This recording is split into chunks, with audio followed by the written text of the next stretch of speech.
Dans une petite ville de province, des dizaines de chiens ont été retrouvés enfermés dans une cave sombre. Lorsque la vétérinaire est arrivée sur les lieux, elle a découvert quelque chose qui défiait toute logique. Les animaux faisaient preuve d'une intelligence extraordinaire. Une histoire de cruauté transformée en miracle scientifique qui a choqué le monde. Le secret de ces chiens changera à jamais notre compréhension des limites de la vie animale. Préparez-vous à être ému. Laissez un j'aime. Abonnez-vous et dites en commentaire d'où vous regardez cet incroyable reportage. Dans la petite ville de Vallée-Fleurie, où le temps semblait s'écouler plus lentement et où les traditions restaient vives comme les feux de joie de la Saint-Jean, les dimanches suivaient un rythme presque sacré. L'aube apportait le son des cloches de l'église principale résonnant dans les vallées, appelant les fidèles à la messe de 8 heures. Les familles se promenaient dans les rues pavées, saluant les voisins, partageant des sourires et de brèves histoires, avant de prendre leurs places habituelles sur les bancs de bois polis par des générations de prières. Ce dimanche-là, le ciel arborait un bleu presque irréel, sans nuages, comme s'il voulait encadrer la paix qui régnait dans la ville. Le père Antoine venait de terminer son sermon sur la compassion et l'amour du prochain lorsque les premiers murmures ont commencé à circuler dans l'église. D'abord discrets, ils se sont vite transformés en un brouhaha croissant que même le respect du lieu sacré n'a pu contenir. Une découverte troublante venait d'ébranler les fondations de la paisible Vallée-Fleurie. La vieille maison de maître des Dubois, abandonnée depuis près de 2 décennies à la limite de la zone rurale, gardait un sombre secret dans ses entrailles de pierre et de bois rongés par le temps. L'endroit que beaucoup croyaient complètement vide, à l'exception des fantômes d'un passé oublié, abritait une réalité choquante. 50 chiens, emprisonnés dans une cave sans fenêtre, privés de la lumière du soleil et confinés dans des conditions qui défiaient toute notion d'humanité. La nouvelle est arrivée par un appel téléphonique frénétique au commissariat local. Jacques, un agriculteur qui participait rarement aux événements sociaux de la ville, avait entendu des aboiements désespérés venant de la maison de maître pendant la tempête de la nuit précédente. La pluie torrentielle avait provoqué un petit glissement de terrain sur le terrain adjacent à la structure, révélant une petite ouverture vers le sous-sol qui était auparavant complètement caché par une végétation dense et des décombres. Accumulés, les bêtes semblent être là-dessous depuis longtemps, furent ces mots exacts, prononcés d'une voix tremblante au téléphone. Il y a quelque chose de très bizarre qui se passe là-bas. Le commissaire Robert, un homme pratique et sensé qui occupait le poste depuis plus de 30 ans, savait exactement qui appeler avant même d'organiser une équipe pour vérifier la dénonciation. Il composa le numéro du docteur Hélène Dubois, la vétérinaire qui était arrivée en ville à peine 6 mois auparavant, apportant avec elle non seulement ses diplômes et spécialisations, mais aussi une réputation de fervente défenseur des droits des animaux. Hélène répondit au premier appel, comme si son corps savait déjà, avant même son esprit, que cet appel changerait le cours de sa vie. Elle terminait son petit déjeuner sur la petite véranda de sa petite ferme familiale, héritée de sa grand-mère maternelle. Un endroit simple, mais accueillant, avec vue sur des collines couvertes d'une végétation luxuriante. Elle n'eut même pas besoin d'entendre tous les détails. En 15 minutes, sa camionnette était garée devant le commissariat, chargée de matériel d'urgence, de cages de transport et de médicaments. La petite équipe qui se rendit à la maison de maître comprenait le commissaire, 2 policiers, Hélène et 3 bénévoles de l'association locale de protection animale improvisée qu'elle avait organisée depuis son arrivée. Le chemin de terre qui menait à la propriété était partiellement bloqué par des branches tombées pendant la tempête, rendant l'approche plus lente et tendue. Le silence dans le véhicule n'était rompu que par le bruit des pneus écrasant les brindilles et par le soupir nerveux occasionnel d'un occupant. La maison de maître apparut imposante dans le paysage, comme une cicatrice sombre au milieu du vert vibrant de la végétation printanière.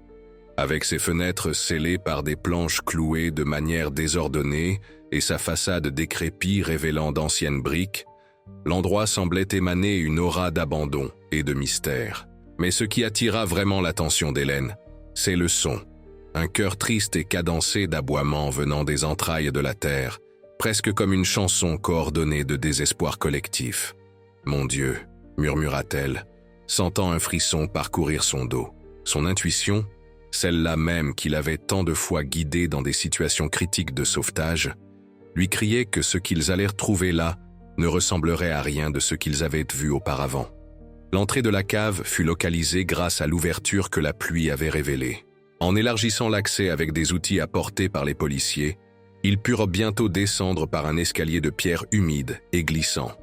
L'odeur fut la première sensation qui les frappa, un mélange suffocant d'humidité, d'excréments, de nourriture pourrie et une odeur indéfinissable, presque métallique, qu'Hélène ne parvenait pas à identifier, mais qui lui retourna l'estomac. Lorsque les lampes torches percèrent l'obscurité presque complète de l'environnement souterrain, la scène révélée arracha des exclamations d'horreur et d'incrédulité. Dans un espace d'environ 200 mètres carrés, divisé par des murs improvisés avec des grillages métalliques rouillés, se trouvaient les 50 chiens, maigres, avec des poils emmêlés et ternes, couchés sur un sol sale. Ils représentaient un témoignage vivant de la cruauté humaine. Cependant, ce qui laissa Hélène véritablement perplexe, ce ne fut pas l'état physique des animaux. Aussi terrible fut-il, mais leur comportement. Il n'y eut pas la réaction attendue d'animaux maltraités, pas d'agressivité, pas d'aboiement désespéré ni de tentative de fuite lorsque les humains s'approchèrent. Au lieu de cela, les chiens s'organisèrent silencieusement en formation, comme s'ils suivaient un protocole invisible établi depuis longtemps. Les plus grands et apparemment les plus forts se positionnèrent à l'avant, comme des protecteurs. D'autres se regroupèrent autour des chiots et des plus faibles.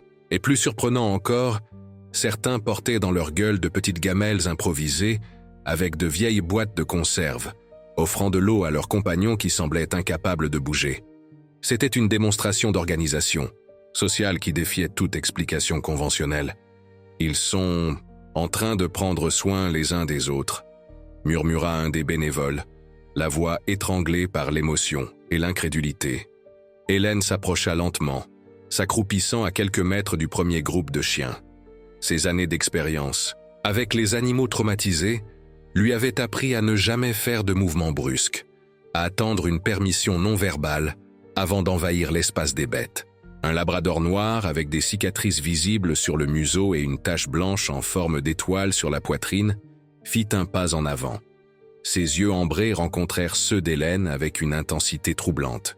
« Tout va bien maintenant », murmura-t-elle, tendant la main, la paume vers le haut dans un geste universel de paix. « Nous sommes venus vous aider. » Le labrador inclina légèrement la tête, comme s'il évaluait non seulement les mots, mais la vérité qui se cachait derrière. Puis, à la stupéfaction de tous les présents, il se tourna vers les autres chiens et émit une série d'aboiements courts et standardisés. Immédiatement, le groupe relâcha sa posture défensive, certains allant même jusqu'à remuer timidement la queue. « Il a compris ce que vous avez dit ?» demanda le commissaire Robert, incapable de cacher son étonnement dans sa voix. Hélène ne répondit pas. Une sensation étrange l'envahissait, un mélange d'émerveillement et d'inquiétude. En 15 ans consacrés à la médecine vétérinaire et au sauvetage animal, elle n'avait jamais été témoin d'un comportement semblable. Ce n'était pas seulement de l'instinct ou du conditionnement, c'était quelque chose de plus profond, de plus complexe. Le sauvetage se poursuivit méthodiquement, les bénévoles transportant les chiens à la surface, où des évaluations de santé préliminaires furent effectuées. Étonnamment, malgré les conditions déplorables de captivité, la plupart ne présentaient que des problèmes superficiels, malnutrition modérée, infestation parasitaire, quelques blessures mal cicatrisées. Aucun cas critique ne justifiait de soins d'urgence immédiats. C'est pendant ce processus que le commissaire et l'un des policiers trouvèrent le responsable de cette situation. Un homme âgé, maigre au point d'être fragile, avec des cheveux blancs ébouriffés et une barbe qui semblait n'avoir pas été soignée depuis des mois, était allongé dans une petite antichambre adjacente à la cave principale. L'endroit comprenait un lit simple, des étagères remplies de livres et de cahiers, et des murs couverts de notes et de schémas incompréhensibles à première vue. « Je ne leur ai fait aucun mal », furent ses premiers mots lorsqu'il fut confronté, dit, d'un ton calme, presque didactique. « Je les ai protégés. Vous ne comprenez pas. L'homme n'offrit aucune résistance et se présenta comme Ernest Valois, 78 ans, ancien chercheur dans le domaine scientifique, bien qu'il n'ait pas précisé quelle science il pratiquait. Alors qu'il était conduit hors de la propriété, Hélène remarqua que plusieurs des chiens regardaient dans sa direction, non pas avec peur ou colère, comme il serait naturel pour des animaux maltraités face à leur agresseur, mais avec une sorte de reconnaissance silencieuse. Parmi les affaires d'Ernest, furent retrouvés des dizaines de cahiers remplis de notes méticuleuses. Chaque animal avait sa propre fiche, avec date d'admission, comportements observés, habitudes alimentaires et, plus curieusement, quelques choses qu'il appelait développement cognitif et capacités émergentes. Il y avait aussi des documents officiels assez anciens, avec des en-têtes gouvernementaux partiellement effacés par le temps, mentionnant un projet Sentinelle et des termes techniques tels que potentialisation neurologique et bio-ingénierie comportementale. Les installations municipales étant complètement dépourvues de préparation pour accueillir 50 chiens d'un coup, Hélène prit une décision impulsive qui allait changer irrévocablement le cours de sa vie. Elle transformerait sa propre petite ferme familiale en un sanctuaire temporaire pour les animaux sauvés. Sa propriété n'était pas grande, seulement 3 hectares avec une maison principale modeste et quelques dépendances.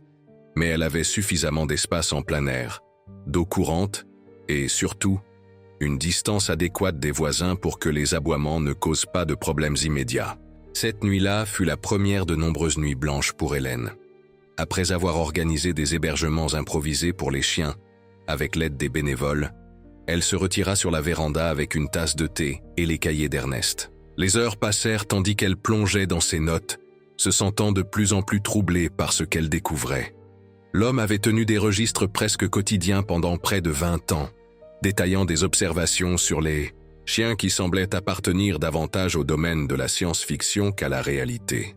Sujet Merge 17 a démontré aujourd'hui sa capacité à prévoir la crise convulsive de CUL23 avec 30 minutes d'avance, grâce à un comportement agité spécifique et des aboiements standardisés, disait l'une des entrées.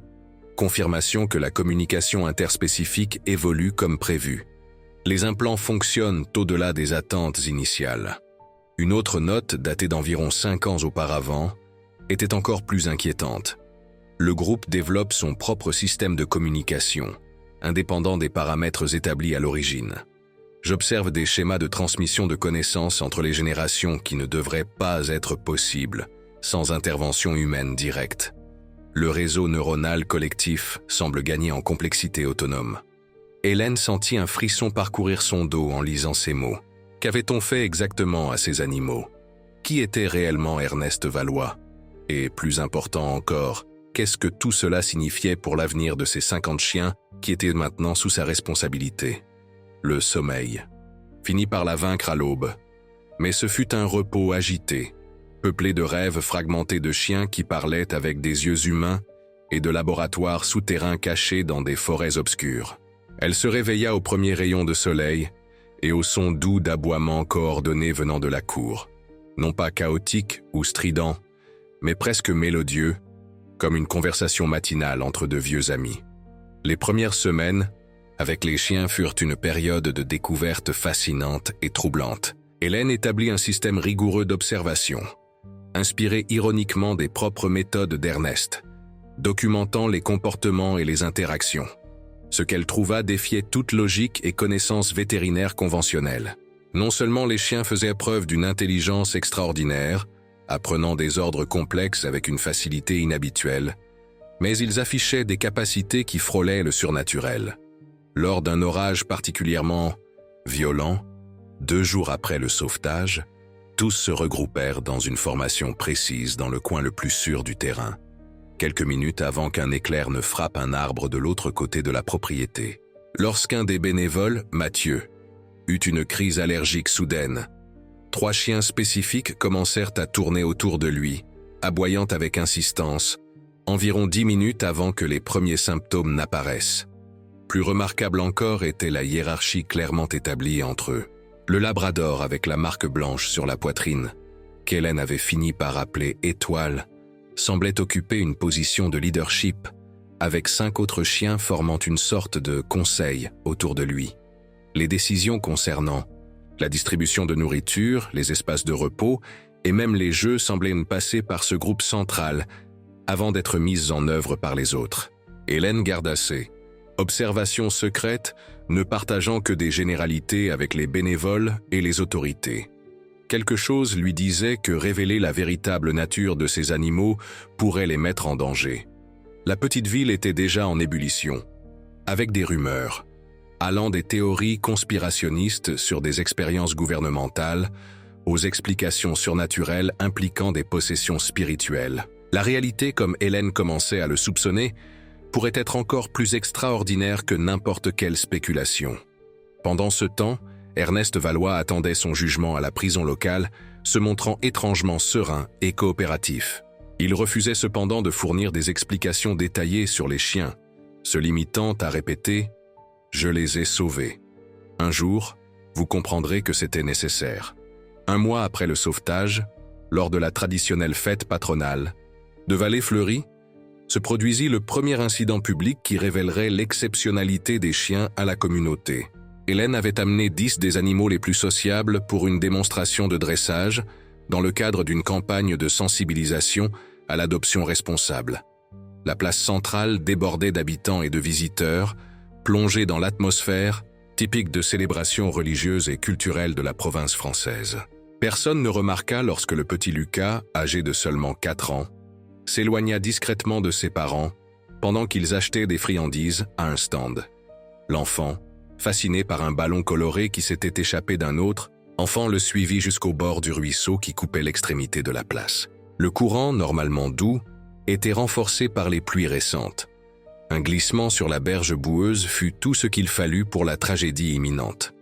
Ce fut Miel, une chienne bâtarde au pelage caramel de taille moyenne, l'un des chiens les plus timides du groupe sauvé, qui détecta le danger. Son comportement changea soudainement pendant la démonstration, interrompant la présentation par des aboiements aigus et insistants. Avant qu'Hélène ne puisse réagir, Miel rompit la laisse qui la retenait et se précipita en direction du ruisseau, suivi immédiatement par Étoile et 2 autres chiens, comme si un ordre silencieux avait été donné. Les cris alarmés de la foule se transformèrent en exclamations de stupeur lorsqu'ils virent ce qui se passait. Miel avait plongé dans l'eau sans hésitation, nageant avec une force surprenante pour un animal qui, à ce que tout le monde savait, n'avait jamais vu un plan d'eau plus grand qu'une bassine. Étoile, quant à elle, courait le long de la berge, aboyant selon des schémas rythmiques précis qui semblaient guider l'opération. Lorsque Miel atteignit le garçon, qui avait déjà été entraîné sur près de 50 mètres par le courant, elle l'attrapa délicatement par le t-shirt et commença le retour. Le 3e chien, un berger allemand qu'Hélène appelait Gardien, se positionna stratégiquement à un endroit où la berge était moins abrupte, facilitant la sortie de l'eau. Le sauvetage fut exécuté avec une précision presque militaire, comme s'il avait été répété d'innombrables fois. Lucas fut rendu à ses parents effrayés mais indemnes, à l'exception de quelques égratignures superficielles et de la frayeur compréhensible.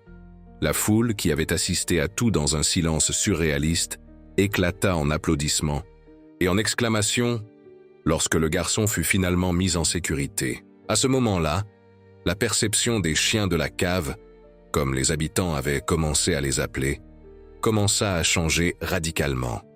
La nouvelle du sauvetage héroïque se répandit rapidement au-delà des limites de Vallée-Fleurie. 3 jours plus tard, une équipe de reportage de la chaîne de télévision régionale apparut à la petite ferme d'Hélène, avide d'une histoire sur les chiens sauveurs. Et avec eux, une figure qui glaça momentanément le cœur d'Hélène, le docteur Michel Moreau, professeur au département de comportement animal de l'université régionale, se présentant comme un spécialiste intéressé à évaluer les chiens pour une éventuelle recherche académique. Michel n'était pas un inconnu. 12 ans auparavant, pendant son doctorat, Hélène avait travaillé dans son laboratoire comme assistante de recherche. La relation professionnelle avait évolué vers quelque chose de plus personnel, d'intense et de tumultueux, comme beaucoup de passions de jeunesse. La rupture était survenue après un désaccord irréconciliable sur les méthodes de recherche. Hélène ne pouvait pas approuver les procédures invasives sur les animaux, même avec des justifications scientifiques solides. La séparation, douloureuse, avait été l'un des facteurs qui l'avaient poussé à abandonner la carrière académique et à se consacrer exclusivement à la médecine vétérinaire clinique et à l'activisme pour les droits des animaux. « Hélène », salua-t-il avec un sourire contenu, tendant la main, « le temps a été clément avec vous. Je ne peux pas en dire autant de vos techniques de recherche, répondit-elle automatiquement, sans accepter la salutation. Ouvrez-vous toujours des crânes de singes pour satisfaire votre curiosité académique? Journalistes s'échangèrent des regards, captant clairement la tension inattendue. Michel garda son calme, bien qu'une ombre ait traversé son visage. Nous avons tous évolué, n'est-ce pas? Mon département est maintenant une référence en matière de méthodes non invasives d'études comportementales. Les retrouvailles. Rouvrir des blessures qu'Hélène croyait cicatrisées depuis des années. Plus troublant encore était l'intérêt spécifique de Michel pour les chiens. Surtout après qu'elle eut autorisé, à contre-cœur, qu'il observe le groupe pendant quelques heures. Ses yeux entraînés, réalisa-t-elle, remarquaient beaucoup, plus que les journalistes ou les bénévoles. La coordination inhabituelle, les schémas de communication, la hiérarchie établie. Lorsqu'il demanda la permission de revenir avec du matériel de surveillance non invasif, Hélène se sentit partagée entre la méfiance personnelle et la nécessité de mieux comprendre les animaux dont elle avait la charge. « Je reviendrai. Dans 3 jours, dit Michel en partant, laissant une carte avec son numéro. Ce que vous avez ici, Hélène, pourrait changer complètement notre compréhension de la cognition animale. Cela vaut plus que n'importe quel ressentiment du passé. » Alors que l'attention du public grandissait et que la présence de Michel ajoutait une couche de complications personnelles à la situation, les enquêtes sur Ernest Valois commençaient à révéler des détails encore plus surprenants. Des documents récupérés dans un dépôt loué à son nom comprenaient des copies partielles de rapports gouvernementaux, classifiés, datés du début des années 2000, décrivant le projet Sentinelle, une initiative militaire secrète visant à développer des animaux dotés de capacités sensorielles accrues. Selon les documents, le programme utilisait des micropuces expérimentales implantées dans le système nerveux central de chiens sélectionnés pour leur intelligence et leur tempérament spécifique. Les dispositifs fonctionnaient comme des amplificateurs neuronaux, améliorant considérablement la capacité des animaux à détecter les changements chimiques dans l'environnement, à prévoir des événements sismiques de faible intensité et, peut-être plus important encore, à communiquer entre eux par le biais d'un système standardisé de vocalisation et de mouvements corporels. Le plus choquant cependant fut la découverte qu'Ernest n'était pas un séquestreur perturbé, mais l'un des principaux scientifiques du projet original. Lorsque le programme fut brutalement interrompu en raison de coupes budgétaires, en 2005, l'ordre officiel prévoyait la désactivation humanitaire de tous les sujets expérimentaux. Un euphémisme pour euthanasie. Ernest, incapable d'accepter le sort des animaux qu'il avait lui-même contribué à modifier, disparut avec 50 des chiens, utilisant de fausses identités et se déplaçant de ville en ville pendant des années, jusqu'à s'installer finalement à Vallée-Fleurie. Le maintien des animaux dans la cave sans lumière n'était pas le résultat d'une cruauté délibérée, comme on l'avait cru initialement, mais la conséquence de la paranoïa croissante d'Ernest et d'une interprétation erronée des exigences des implants. Il croyait à tort qu'une exposition prolongée à la lumière du soleil pouvait interférer avec le fonctionnement des micropuces, ou pire, faciliter leur détection par des agents hostiles qu'il imaginait être en permanence à ses trousses. Lorsque Hélène confronta Ernest à ses découvertes lors d'une visite à la prison locale, le vieil homme abandonna finalement sa posture évasive. Les larmes aux yeux fatigués et les mains tremblantes, il expliqua « J'ai commencé par vouloir les sauver, mais j'ai fini par les emprisonner autant que le projet l'avait fait. L'ironie ne m'échappe pas, docteur. » Sa voix portait le poids de décennies d'isolement et de culpabilité. « Mais vous devez comprendre, ce ne sont pas seulement des chiens avec des puces. Ce que nous avons créé a évolué. Les dispositifs originaux étaient conçus pour amplifier les capacités existantes, créer des schémas de communication de base.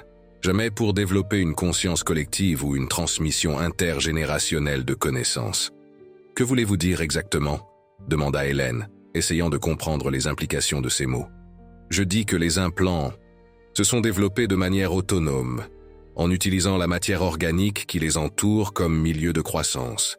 Ils sont devenus une sorte de réseau neuronal distribué entre tous les animaux. Chaque nouvelle portée naissait déjà connectée, sans qu'il soit nécessaire d'intervenir chirurgicalement. » Il fit une pause, cherchant les mots justes. « Ce que nous avons maintenant est quelque chose d'entièrement nouveau, ni complètement canin, ni complètement technologique. Une nouvelle forme d'intelligence émergente. Les révélations sur les chiens et leur origine modifièrent profondément la dynamique de la petite ville. Vallée Fleurie, qui vivait principalement du tourisme religieux et de l'agriculture familiale, se retrouva soudainement au centre d'une attention nationale inattendue. Des journalistes, des curieux et même des scientifiques non officiellement invités commencèrent à apparaître en ville, tous voulant entrevoir les chiens extraordinaires qui étaient maintenant le sujet de reportages sensationnalistes et de débats passionnés dans les émissions de télévision. Pour Hélène, la situation représentait un conflit interne croissant. D'une part, les chiens avaient besoin de protection contre l'exploitation et les traitements contraires à l'éthique. D'autre part, elle-même aspirait à des réponses, comprendre pleinement ce qu'ils étaient, ce dont ils étaient capables, et quel serait le meilleur avenir possible pour des créatures aussi uniques. La présence constante de Michel, qui visitait maintenant régulièrement la petite ferme avec son équipe de chercheurs, ne faisait qu'intensifier son dilemme personnel. Nous ne faisons qu'observer, Hélène. Rien d'invasif, répétait-il, installant des caméras discrètes et des capteurs de mouvement sur le terrain. Pensez aux possibilités, ces animaux peuvent révolutionner notre compréhension non seulement de la cognition canine, mais de l'évolution même de l'intelligence. Hélène restait vigilante, mais ne pouvait nier que la présence de Michel apportait des avantages pratiques. L'intérêt académique légitimait la situation, écartant les propositions plus douteuses d'hommes d'affaires et de curieux qui offrèrent des sommes considérables pour des présentations, ou même l'achat des chiens. De plus, les ressources de l'université permirent des améliorations significatives des installations improvisées, notamment des abris adéquats pour tous les animaux et une assistance vétérinaire spécialisée.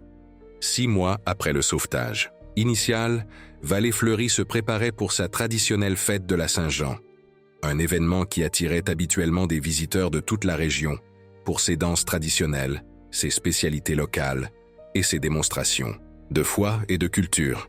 Cette année-là, cependant, l'ambiance festive était imprégnée d'une tension sous-jacente. La météorologie prévoyait des pluies intenses, et la rivière qui traversait la région présentait des niveaux inquiétants en raison de précipitations constantes en amont.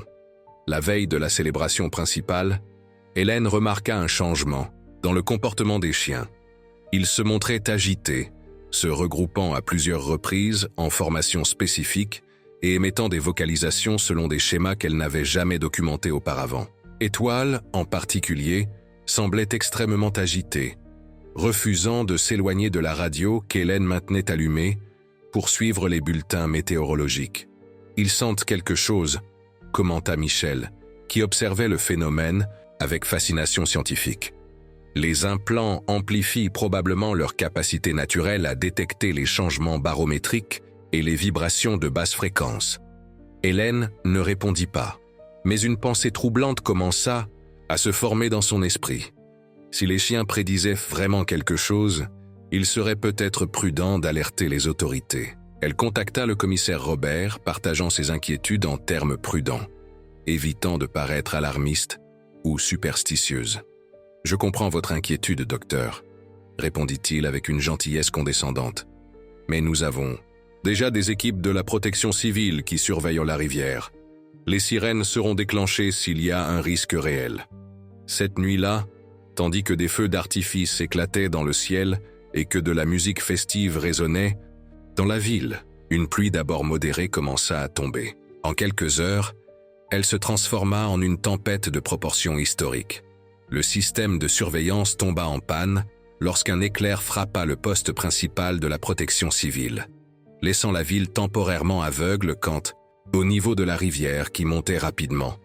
C'est à ce moment critique que les 50 chiens démontrèrent pleinement leur nature extraordinaire, sans aucun ordre d'Hélène. Ils s'échappèrent collectivement de l'enclos de la petite ferme, non pas pour fuir, mais avec un but clair et coordonné. Ils se divisèrent en groupes précis, chacun se dirigeant vers une zone spécifique de la ville. Ce qui suivit fut décrit plus tard par des témoins comme rien de moins que miraculeux. Les chiens, menés par étoiles, commencèrent à guider les gens vers des terrains plus élevés, aboyant avec insistance devant les maisons situées dans des zones à risque, allant même jusqu'à bloquer physiquement le chemin des véhicules qui se dirigeaient vers des zones dangereuses. Dans plusieurs cas, des familles furent réveillées par des grattements persistants à leur porte, quelques minutes avant que leur maison ne soit envahie par l'eau.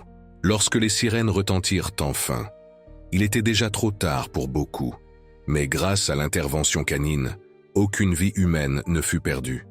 L'inondation qui dévasta des parties considérables de l'infrastructure de Vallée-Fleurie entra dans l'histoire locale, non pas comme une tragédie de grande ampleur, mais comme l'épisode qui transforma définitivement les chiens de la cave en héros locaux.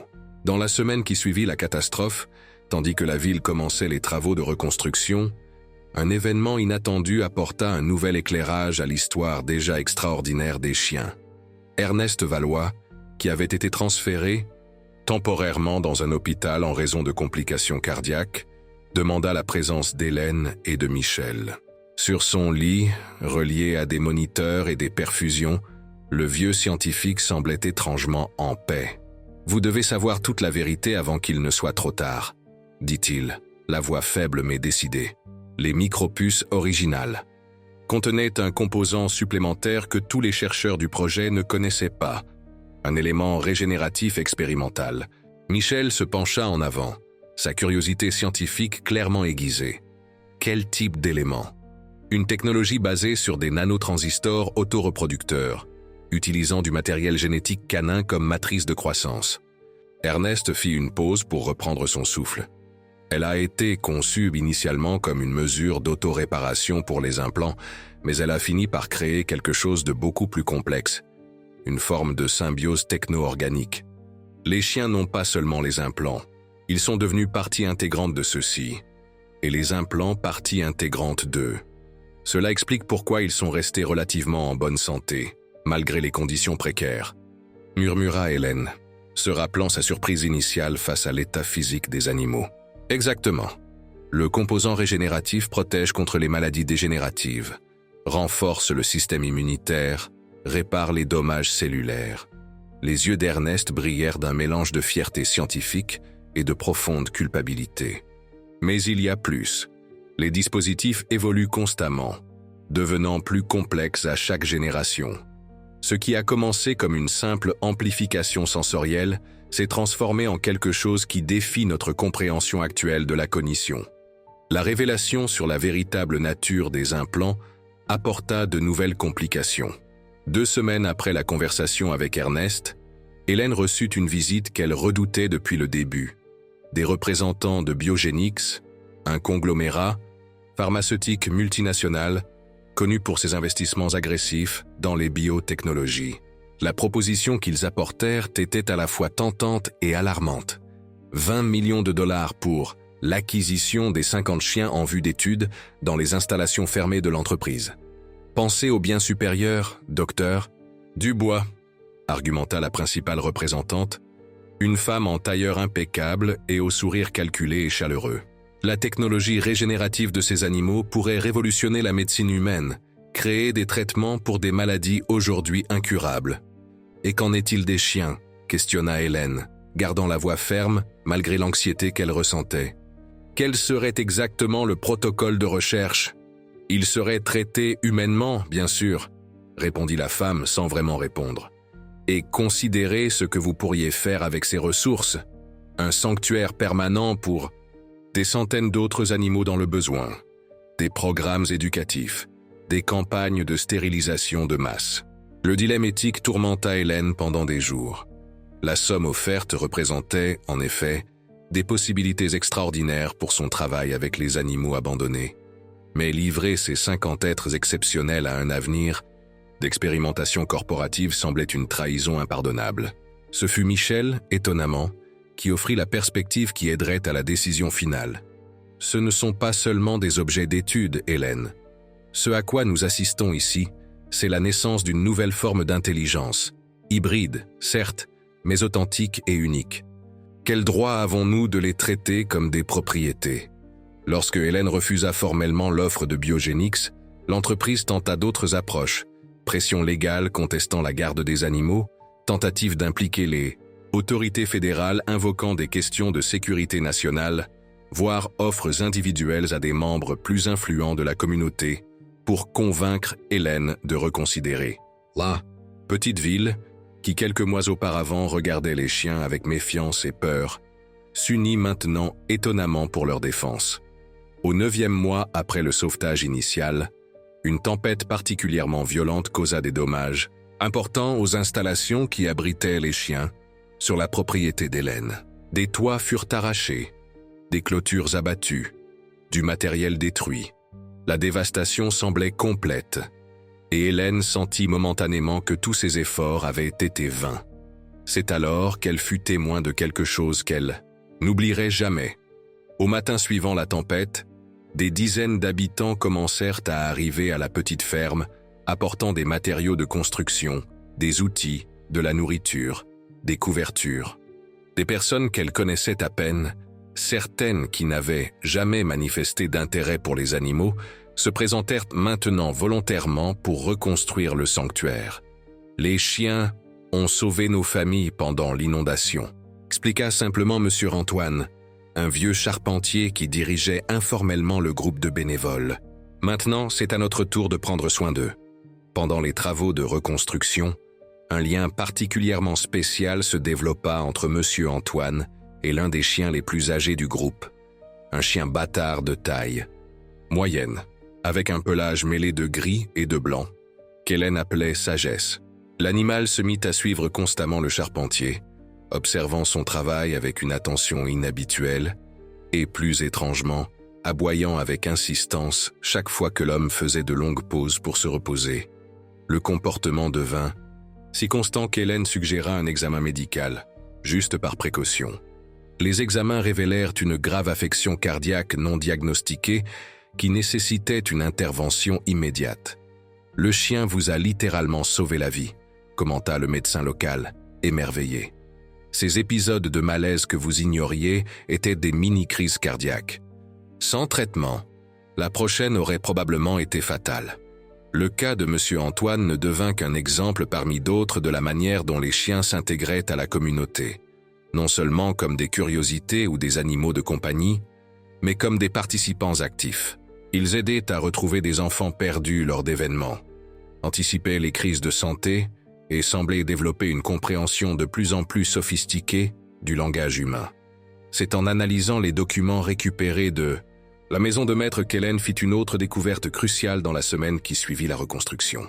Parmi des projets techniques complexes et des rapports codés, elle trouva des détails sur la véritable nature des micropuces. Le composant régénératif n'était pas seulement un outil d'autoréparation, mais un système biomécanique qui s'intégrait profondément à l'ADN canin, le modifiant potentiellement au fil des générations. Cela expliquait pourquoi les chiots nés des années après l'implantation initiale démontraient les mêmes capacités accrues, sans jamais avoir subi de procédure chirurgicale. Plus important encore, le système semblait évoluer vers quelque chose que les créateurs originaux n'avaient jamais prévu, une forme de conscience distribuée entre tous les membres du groupe, où les expériences individuelles devenaient des connaissances collectives. La hiérarchie qu'Hélène avait observée n'était pas seulement sociale, mais fonctionnelle. Différents chiens assumaient des rôles spécifiques au sein du réseau, certains se spécialisant dans la communication avec les humains, d'autres dans l'anticipation des événements, d'autres encore dans la coordination du groupe. Au 11e mois, inspirée par tout ce qu'elle avait appris, Hélène présenta un projet novateur à la mairie et à des investisseurs potentiels, la création d'un centre de formation et de recherche où les 50 chiens originaux aideraient à préparer d'autres animaux à l'assistance spécialisée aux personnes ayant des besoins particuliers. Le projet intégrerait la recherche scientifique éthique, le service communautaire et la protection des animaux extraordinaires qui étaient devenus les symboles de Vallée Fleurie. Nous ne parlons pas seulement de chiens guides d'aveugles ou d'animaux de thérapie conventionnelle, expliqua-t-elle lors de sa présentation, omettant soigneusement les détails qui pourraient conduire à de nouvelles tentatives d'exploitation des animaux. Nous proposons un nouveau paradigme de coopération entre les espèces où les compétences naturelles des animaux sont reconnues et valorisées comme complémentaires aux nôtres. Le projet reçut un soutien enthousiaste, non seulement de la communauté locale, mais aussi de spécialistes nationaux du comportement animal, de médecins, de thérapeutes et même de représentants du gouvernement impressionnés par les résultats préliminaires. En quelques semaines, la petite ville qui basait auparavant son économie sur le tourisme religieux et l'agriculture commença à se réinventer comme un centre de référence pour les études sur l'interaction homme-animal. Pendant ce temps, la relation entre Hélène et Michel évolua graduellement de la méfiance professionnelle et du ressentiment personnel vers un partenariat basé sur le respect mutuel et des objectifs partagés. Les divergences philosophiques qui avaient séparé le couple dans le passé semblaient moins importantes face à la responsabilité partagée envers les êtres extraordinaires qui étaient entrés dans leur vie. Ce n'était pas exactement une réconciliation romantique, mais une reconnexion significative entre deux personnes unies par une mission unique. Exactement 1 an après le sauvetage initial, Vallée Fleurie organisa une célébration spéciale sur la place centrale, en partie hommage aux chiens héros, en partie inauguration symbolique du futur centre de formation et de recherche. La petite ville était méconnaissable, décorée de banderoles colorées, remplie de visiteurs et vibrante d'une énergie renouvelée de but et de fierté communautaire. C'est lors de cette célébration que se produisit l'événement le plus extraordinaire de toute la saga.